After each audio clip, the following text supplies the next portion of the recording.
समस्तर फल हाँ श्री गणेशाय नमः श्री सर्वस नमः अतः समस्तर फल मराठीतून वाचू ना।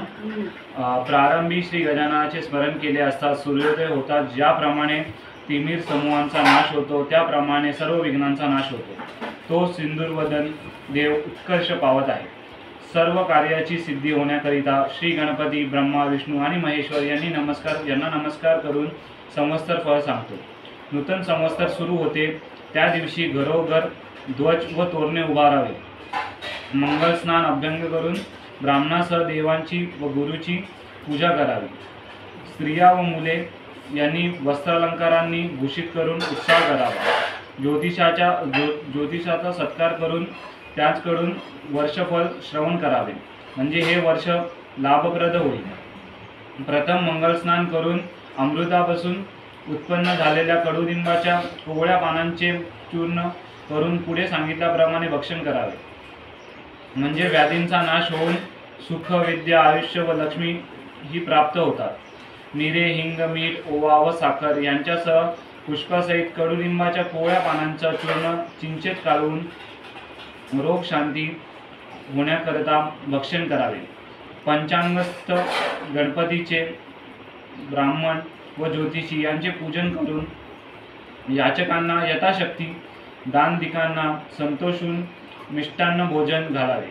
नाना प्रकारची गीते वाद्य व पुण्यपुरुषांच्या कथा ऐकून दिवस घालवावा, म्हणजे संपूर्ण वर्ष सुखाने जाते।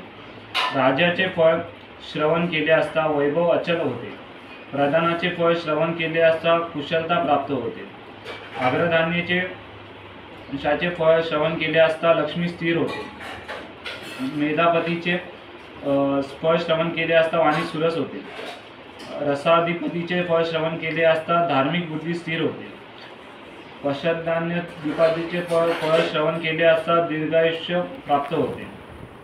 प्रतिवर्षी वसंत ऋतूत पुण्यकारक अशा चैत्र महिन्यात नवीन वर्ष फळ श्रवण केले असता पतकांच्या अघोंचा नाश होऊन आयुष्य यश व लक्ष्मी यांची वृद्धी होते।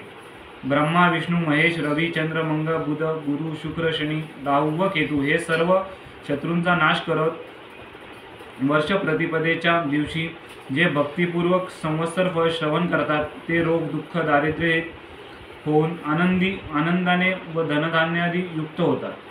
सूर्य तुमच्या आरोग्याची वाढ करो, चंद्र यशाची, मंगळ ऐश्वर्याची, बुध बुद्धीची, गुरु हा गौरवाची व शुक्र कोमल वाणीची वाढ करो।